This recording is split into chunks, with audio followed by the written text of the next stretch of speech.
I hope I'm organized over here. A little bit of a fast turnaround, but that is okay. How's everyone this afternoon? Good, awesome. Well, my name is Amie Lewis. And I am going to do a super fun recipe for you today. We are taking a divergence. Don't tell the beef guy. We're going to do some pork. I decided we're doing a lot of beef this week, so I thought it would be really fun to do a pork recipe. And this is really fun, and we are going to do this in a pressure cooker. Now, does anyone have a pressure cooker? Are you pressure cooker people? Do you have one that's still in the box? See, I knew there would be one of those. I'm a firm believer that 80% of the pressure cookers that are sold are still in boxes because they're scary initially. You get them and they seem excited because a friend told you that it was good, and then it makes you nervous. So I'm here to just debunk my pressure cooker here for you for a second. So this one is a 16-in-1. It's got lots of fun features. It is a Pampered Chef one. I am a Pampered Chef consultant. I suppose that was obvious. It's a 16-in-1, but there's lots of things that I love about it. I've just been learning to cook with it, and I just think, so for example, this recipe that we're doing, it takes me 11 minutes. Now, if I can do any supper in 11 minutes, that is a win for me. Well, it's 15 because we're going to sear the meat for a couple of minutes. So I better get this moving before I'm going to have to talk and cut at the same time. Oh, I didn't cut this. So I just have a pork tenderloin, and I don't know, do you buy these? Typically I buy them in a big pack at Costco. These ones were not that because we didn't get there yesterday. But I always want to cut. See, I just reached in here. This little piece here is called the silver sheath. It's kind of shiny when you can get the fat off it, and it's really just not necessary. So you just want to kind of trim it off and just get it out of the way, so that when your meat is done cooking, you don't have that sort of chewy bit on the end of it. Especially for something like this, we're going to make this into nice little pieces, and then we are going to just cook them up. And this carnitas, does anybody know what carnitas is? No. It's tacos. Tacos. Did I tell you that, or did you know before? I didn't know. That's why I'm asking. I learned that recently, which wasn't a word in my food vocabulary. So these are a fun pork taco, and we're actually going to make, once this is cooking, I'm going to make a really fun, fresh apple salsa to go alongside, because every taco needs a salsa.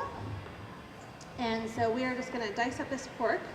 I have here this is just cumin and chili powder that we're going to sprinkle onto the pork. And then we're going to put it into the pressure cooker. Now, I think there's a few things. I think pressure cookers have the illusion of scary, because we all remember grandma's on the stove that blew up and there was something all over the walls, right? But electric pressure cookers are all the rage in cooking. You don't have to go far to see one. And I do believe, if you're a busy person or not even, I think that pressure cookers are really a huge part of our future in cooking, because they do cook so efficiently, so quickly, and with such good quality to them that they really do make, even for the non-cook. I think that's what I love about this recipe particularly, is especially for your non-cook, you can make what is a really impressive meal with very little effort. I've done whole chickens, I've done roasts, we do a lot, and even simply, because people are trying to eat healthier, right? We're trying to eat, trying to do some low carb, we're trying to do, whatever your sort of thing is, but you want to get up some protein, do some lower carbs. A pressure cooker even eases your hard-boiled eggs. So I made hard-boiled eggs last night in 12 minutes. And if you've ever made hard-boiled eggs in a pressure cooker, you've never had an egg that peels so easy as one that comes out of a pressure cooker. Put them in an ice bath for 5 minutes and you have a dream of a hard-boiled egg. I have fresh farm eggs, and those are usually the worst to peel, and the peel almost comes off in one piece. So, all right, I've got this all chopped up. It's been That oil's been good there for the 3 minutes. Let's put the rest of the seasoning on. And then we are gonna just wash my hands. We'll toss this in, and this is gonna sear for 3 minutes, right in here. And I love that you can actually go start to finish, which I think is key. You can go start to finish in a good pressure cooker. I don't know if all of them do a sear function. I think they might. But I think that that's a really key thing, especially for those who aren't big cooks, because when you're not a big cook, you're not big on the dishwasher. Unless you're, anybody big on washing dishes? No. Right? So the more we can do in a one pot option, the happier we all are, right? And that's what I love about this. So this, where's my spoon? So we're just gonna stir it around a little bit. We're gonna sear this up and then add a few more ingredients. So we're gonna add an onion. And I've chosen a sweet onion because I think that adds a little bit more flavor. So there's the yellow cooking onions. I prefer these white ones. They're a little bit sweeter. Just a personal preference on onion.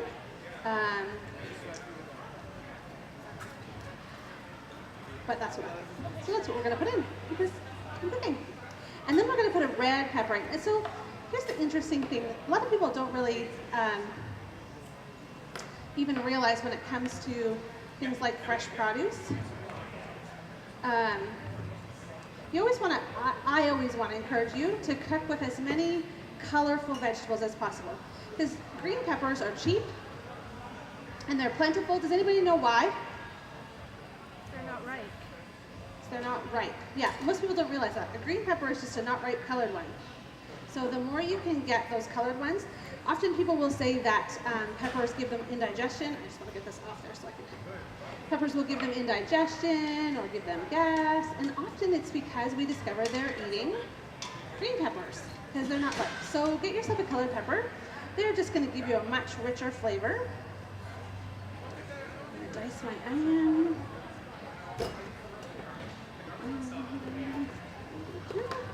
There we go. And then I'm going to put that in just like that. And we're going to dice up our pepper. The other thing about cooking that makes it more fun is when you have easy tools.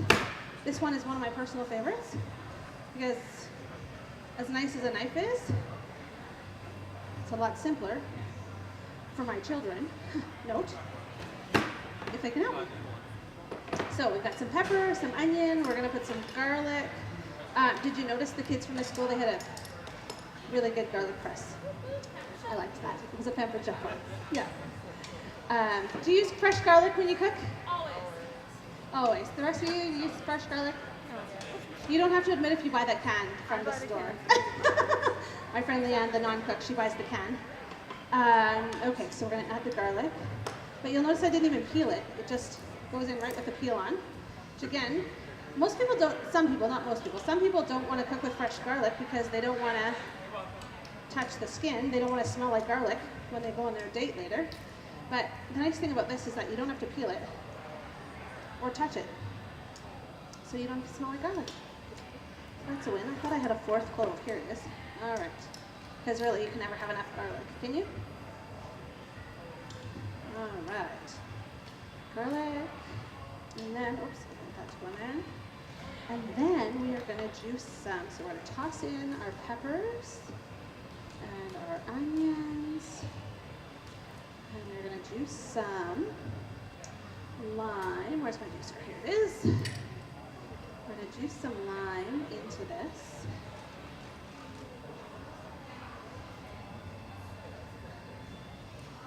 Now we're going to use lime in the salsa as well, but we're actually going to use some of the juice and some of the zest. So just like you're cooking with, when you're cooking with fresh garlic, you want to kind of get all of the garlic out of there. Your citrus fruit is the same. We're going to get a lot of value out of our, oh, let's finish this. Finish the red pepper. We're going to get a lot of value out of the rind of the lemon, of the lime. All right. So, put the lid on. And then, if you've got a pressure cooker, you need to make sure the steam valve is closed. And then we're gonna hit cancel there. And move it over to the beef and pork setting. Change the time to 8 minutes. And hit start. That is going to take a minute to pressure up. If you can see this in the camera, when this little red button pops up, that means it is pressured up and cooking away. So while that is cooking, we are going to make, let me just get rid of some of this. We are going to make a fresh apple salsa. Now, I have my ambrosia apple lady friend here. Lady friend, that sounded worse than it meant.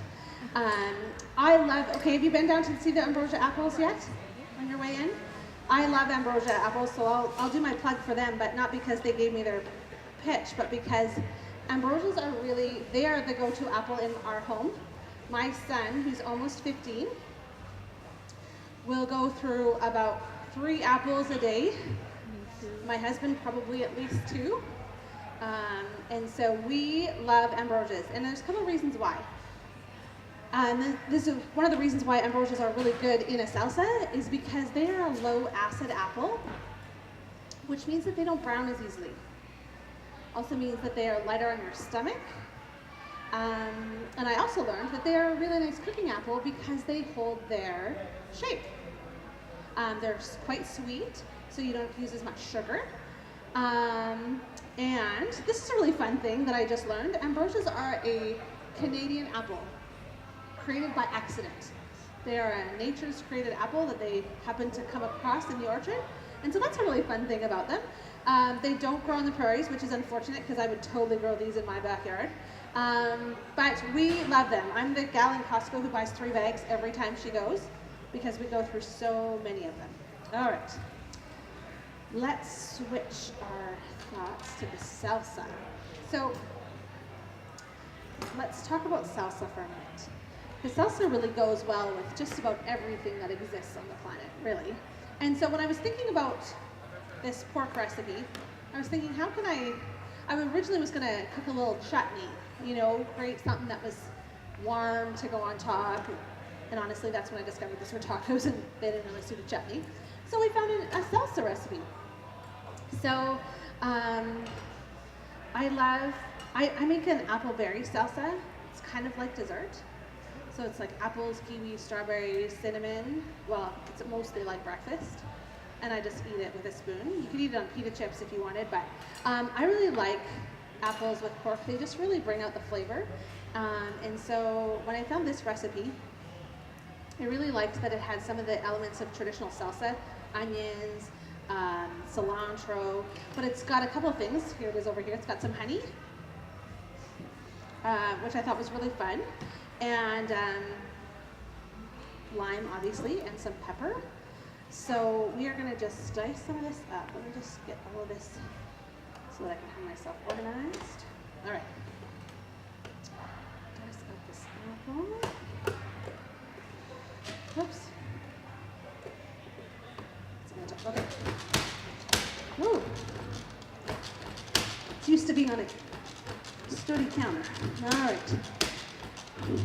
And then we're going to put some cilantro in it. And I'm going to dice up some onion so that we have this when our, oh, it's almost pressured up there. Can you see the button? A little bit of steam's going to come out of your pressure cooker when you're, it's not on its best behavior today. A little bit of steam's going to come out of your pressure cooker as it's heating up, and that's very normal. Just remember that it's steam, and you don't want to put your hand over it because you are going to get burned. The other really fun thing that I did is my soup broth. So in my pressure cooker, sorry, I'm changing back to that for a second, it was so nice. I made a chicken, and then after we'd eaten it, I just threw all the bones and everything back right in it, and I set it for 2 hours, and I walked away. I didn't need to babysit on the stove. It just did its thing in the corner, and it was just such a nice little addition to my evening to have all of that done and ready. All right, let's do some cilantro in there. I'm actually going to just do this over here with the herb now. So cilantro, so I need a show of hands. Cilantro. Fan or no fan? No. Thumbs up, thumbs down. Yeah, so cilantro is a really interesting one. You see cilantro in a lot of Mexican dishes because even if you look at it, what does it look like? Parsley. So cilantro is just Mexican parsley. So that's why you see it in a lot of their dishes. And oops, I don't need that on. And why we don't cook with it a lot. And it's a really funny one because it can take on, not take on the flavor, but it really does work in some recipes and not in others. And so I really think it belongs. I have like an enchilada pizza that I do that I really think cilantro works super well in. But it is a love-hate. Who thinks it tastes like soap? Any cilantroers think that? Yeah, that's a pretty common response to cilantro. But again, it's cooking with those fresh herbs. So, especially if you're a little bit of a more traditional cook where you don't do things super fancy, you don't try to go over the top. Adding a fresh herb to anything that you're making, even if it's dill or mint, just experimenting with that little bit of freshness. Just, can you smell it over there? Just send you the smell. I just love the freshness of it. I think that's the thing about fresh garlic. Can you smell it? That freshness, right? We like fresh in our laundry soaps. We like fresh in our dishes. And so we need fresh in our cooking too. And that's really the other big one. So when we talk about using up all of the lime, you want to really use the zest of your citrus fruit. That is where so much of the flavor is found. So getting yourself a good zester and then just zesting the outside. Now you don't want to get down past the little white. That is called the pith, in case you ever wondered or needed a fancy word at your next Scrabble game. But this is the part, if you could smell this rind now, it would smell so much more lemony than any of the citrus juice that we were going to get. That we're going to get out of it. So I'm just going to get some more of the rind. And you know, honestly, have you looked at the price of lemons or limes lately? When you're paying $1 for a lime, you need to use as much of it as possible, right? We're going old school here and using everything. And so getting all of the juice out of it and getting that zest off really gives you a lot of power. Whoops, good thing I don't need a clean recipe. Oh, I do have recipes over on the side too if you want to take them home with you later before I forget, because I'll probably forget to tell you that. Lime. We're going to do another apple here.